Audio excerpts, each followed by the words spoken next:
Good afternoon, gentlemen. Afternoon, officer. How long were you in Mexico? 2 hours.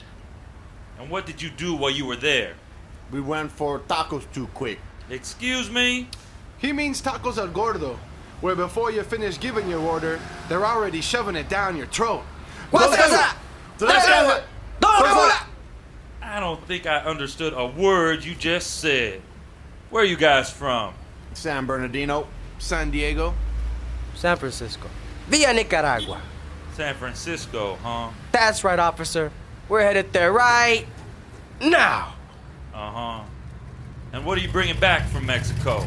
Well, I got me a pink chancho. Darren's got 2 cartons of Delicados.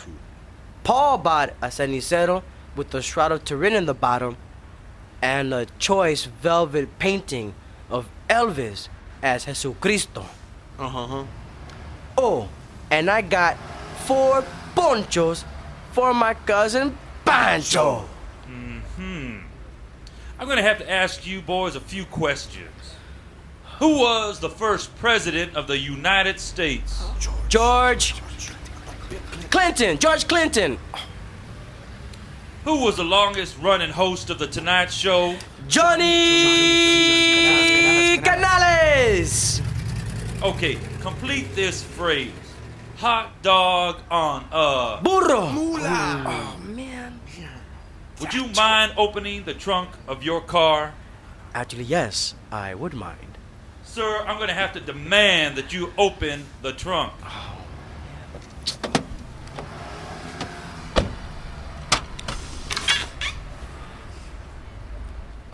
Oh, what is this?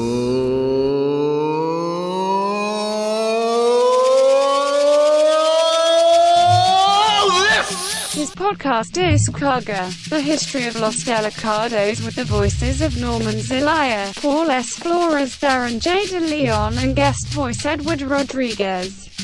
This is the history of Los Delicados produced by Aztec Parrot with your host Darren J. De Leon. Episode 1, How We Met and Presentes. Welcome to everyone, and thank you for listening to our first podcast, Descarga. In 1996, I was living in San Francisco and was attending the graduate creative writing program at San Francisco State University. I wanted to start a poetry ensemble group that would blend poetry, music, theater, comedy, revolutionary politics, and dance. Trying to fill that void was a task, a very difficult task, until my paths crossed with Norman Zelaya, a San Francisco native, Nicoya, who was a writer, incredible dancer, and a hilarious personality. Almost a year later, we met Paul S. Flores, who was a punk rock singer. We collaborated with Filipino Afro-Cuban percussionist Jimmy Biala, and together we formed Los Delicados Poetas del Sol. Over the next 5 years, we torched poetry stages everywhere with our brand of performance that we called Word Descarga. Influenced by the Latin American tradition of reciting the names of the deceased, we created a poetic style that we called Presentes, which has been acknowledged by the American literary tradition through publications. In this episode, we will cover how the three of us met and the inspiration that led to the creation of the Presente. Norman, how did we meet? I was going to every open mic that I could find. I was going to open mics four or five times a week.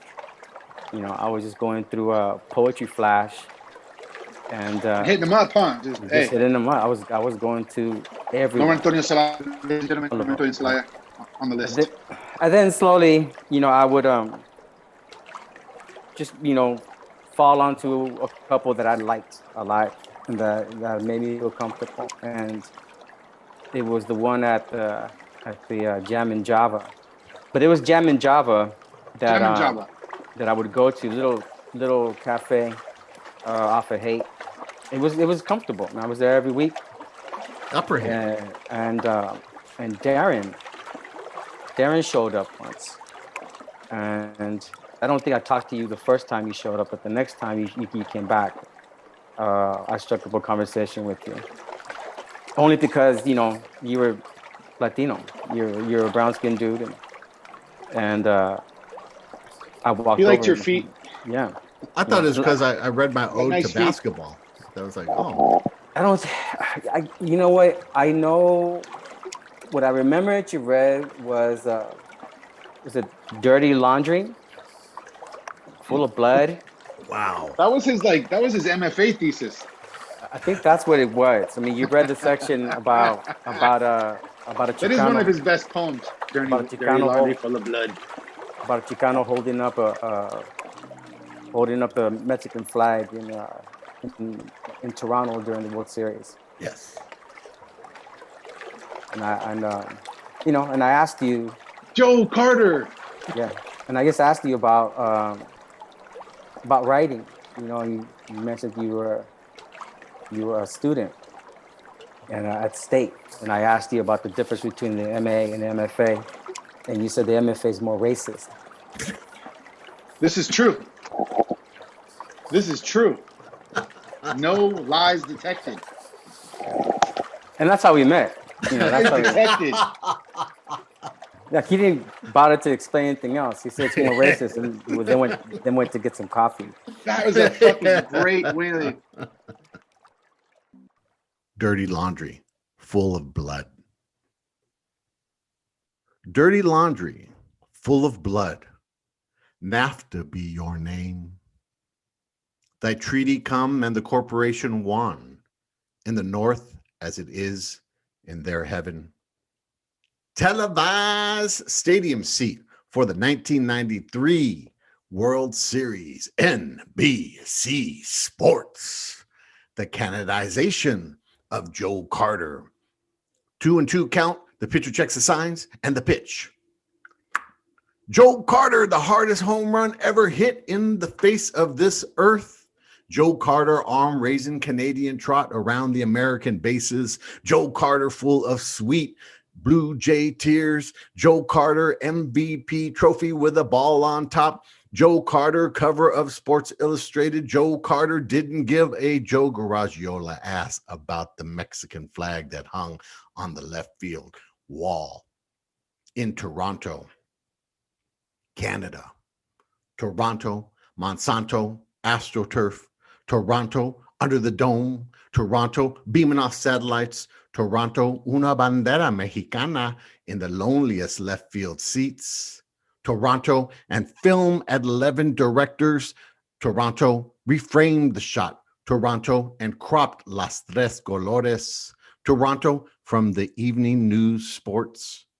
Toronto, who cut the shot that dropped the pop and made Mexico stop in the Canadian border shop? He moved more north than was needed, more north as to never be recognized. True north, a salmon out of water, squirming in his seat. Foothold in Canada. To claim the land in the name of the land. Names: Mexica, Gawia, Meskwaki, Sekai, Tongva, Chichanish, float beneath the 10,000 square feet of slab concrete. What do you call a Chicano in Toronto? A Chicano. But how did you get there? Did you swim, walk, jump, climb, sneak, phone, fax, email, UPS, snail mail, express? I could spot those moving Mexicans 1 mile away. Televised stadium seat, northward bound through gringo landjack, narrow-minded tunnels, red-necked rivers, a king-size bed of white sheet rhetoric. Slapped in Temecula, past no points unchecked, 100 miles from Hollywood. Radical brown chic. Resiste. Kathy Lee cries a song in an off-border town. Coffee beans from somewhere. The Mexicans are moving cat chased at supreme speed. Sheriff Dragon and his clan, El Rio Grande in El Monte, helicopter documents footprints, counts the blows 1 to 187. Who wants to go shopping for another country? How does it feel to be on your own? No protection at all. Just like a Mexicano in Toronto. South, there is a war. South, dead toxin fish. South, burning feet. South, weekend warriors paint bullets. South, headlights from Ford trucks. South, plastic bags on feet. South, shot by another. South, raped by cowboy boots. South, below the frontera belt. South, metal gallery ducks. South, nervous National Guard. South, chase the Nationals. South, call it training. South, floating arms. South, dead Christian dollars. South, economic Easters. South, the Three Stooges, Larry Moe, and these United States. South, Citibank deposits. South, Arnold Palmer golf courses. South, asbestos. South, anarchy is the flavor of my gum. South, South, moving south by South. Dirty laundry, full of blood, a green card with my name. The Mexicans are moving. The problem is they are moving across the street from me. They made 187 reasons why he can justify bullets in their chest. He must have that house. She must have that house on top of the hill. He washes ivory hands in toxic rivers, wipes them on dead fish towels. They spit in the 4 directions. She eats grapes. He shaves in the mirror on the back of the bullet. They spin and rinse their clothes and newspaper stands, hang them to dry on TV news, conduct a poll, democratically open our wallets, hand a $5 to La Migra to buy more beer, sunglasses, jet skis, tax V8 gas, maquiladora life jackets, Xerox copies of Happy Days, a belly full of sludge served on silver platters. The congregation takes the host. The congregation takes the host and quietly files. The congregation takes the host and quietly files into suburban rows. Dirty laundry, full of blood. Another treaty that imprisons us. Dirty laundry, full of blood. How long can you hold this game?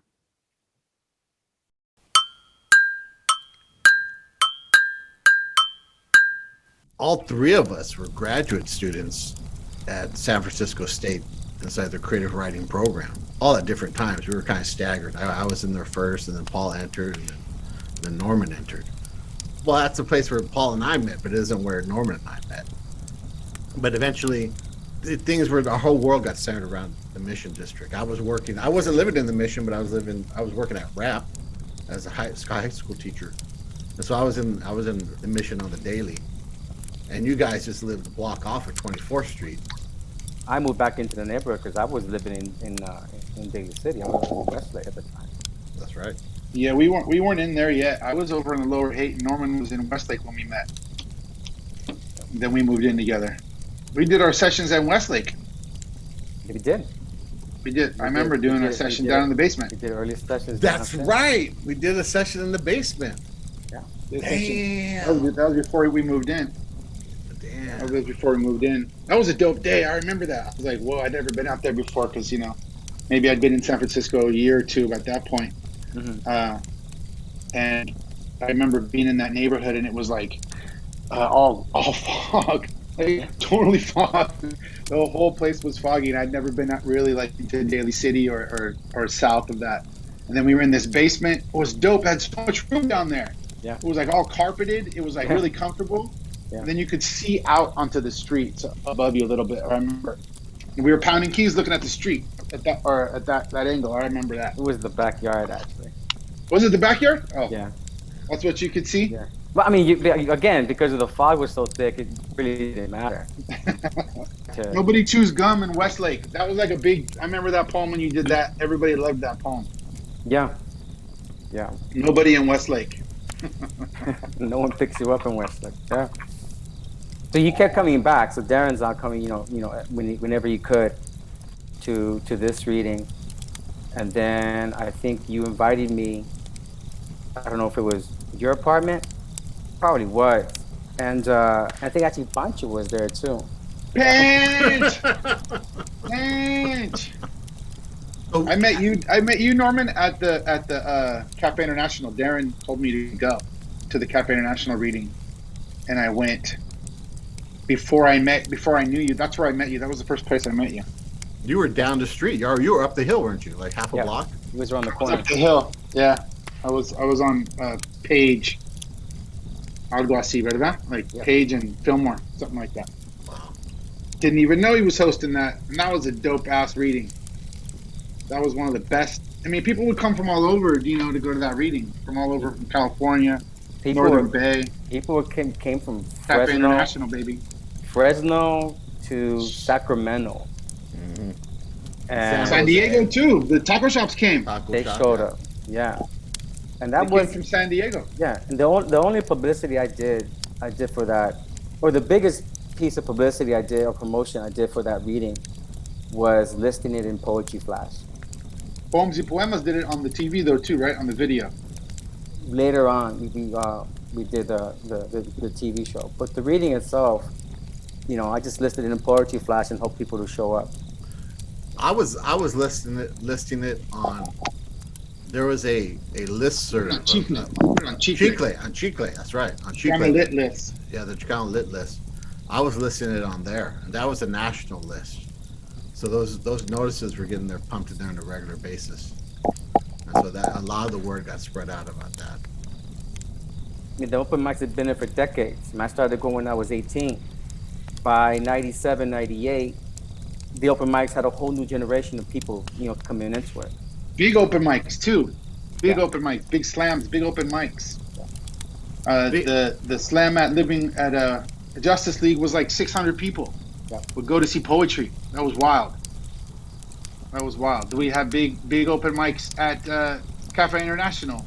We have big open mics at Galeria de la Raza. Would have big poetry events. Paradise Lounge, and I started going to that because Diamond Dave, Yeah.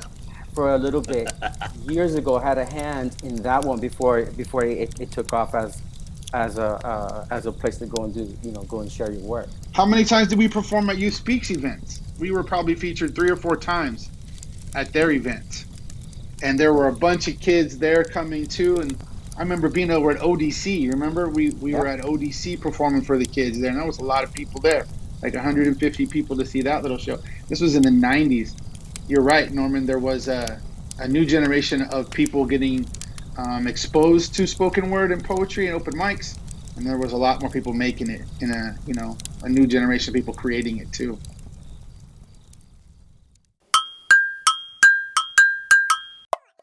Many young writers and poets, like Jaime Cortez and Lito Sandoval, and many, many others, were attending Poesía y Poemas on a regular basis.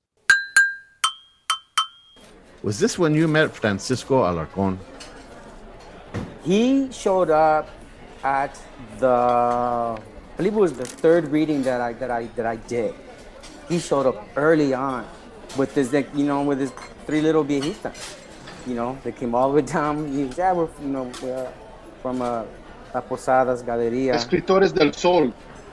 But yeah, he saw it in Poetry Flash, and I think what it was the critical thing too about the reading that brought these folks together was that one, the title was bilingual, and the features were always, Latino folks. So they came, and I really believe they just wanted to come and support a Latino reading, because at that time there weren't any. There wasn't the Lunada or anything like that happening. This was it, and that was enough to draw people like Francisco Alarcón, to draw like Piri Tomás also showed up. I mean, it was pretty unbelievable, how the people that came out, to the show. Ricardo Bracho and Jorge Coutinho showing up, Jaime and Lito, like they came to the second reading and came every month after that. It was pretty fantastic how organically it began to grow, and it was like almost to the point where it was that's really incredible, right? I think it was self-promoting itself. It was self-promoting. Like I said, I didn't have to do a whole lot. I could just count on people showing up every month. I was also at that time too. I was TAing Alejandro Morguia's creative writing class in La Raza Studies at San Francisco State, and he'd let me lecture. He'd let me lecture probably like three times a semester.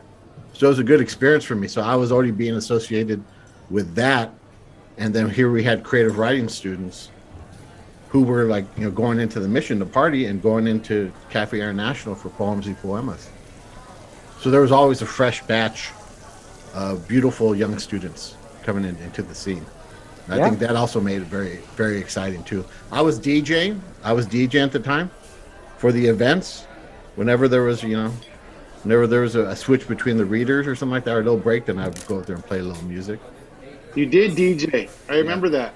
And the flyers that I created, I was doing these completely pirated flyers where I was taking out some of the best panels from Love and Rockets, and then I was using that as the main image to promote the event. So all apologies to Los Bros Hernandez, but we didn't make any money off of those flyers. No. If we would have made any money, we would have drank it, brothers. Sorry, brothers. Sorry, brothers. We drank anything we stole from you. Or gave it to the featured reader. We gave it to the featured reader. That we did. Pass the hat, as always. Give folks a little something back. In 1996, during the first writing session, we created the Presente poetic form, which was inspired by the Latin American tradition of acknowledging those who have passed on. Norman, how do you see it? Our willingness to broaden the context for ourselves. Right now, you talk about the place where we come from. And it's a place that, at least when I was growing up, insists on drawing from the past to build the future. So we're always thinking about those who came before us, in order to better serve people who are living here now in this community and to build that community for a better future. So taking inspiration and influences from eras that are before our generation. It's common, I think, for us to do that.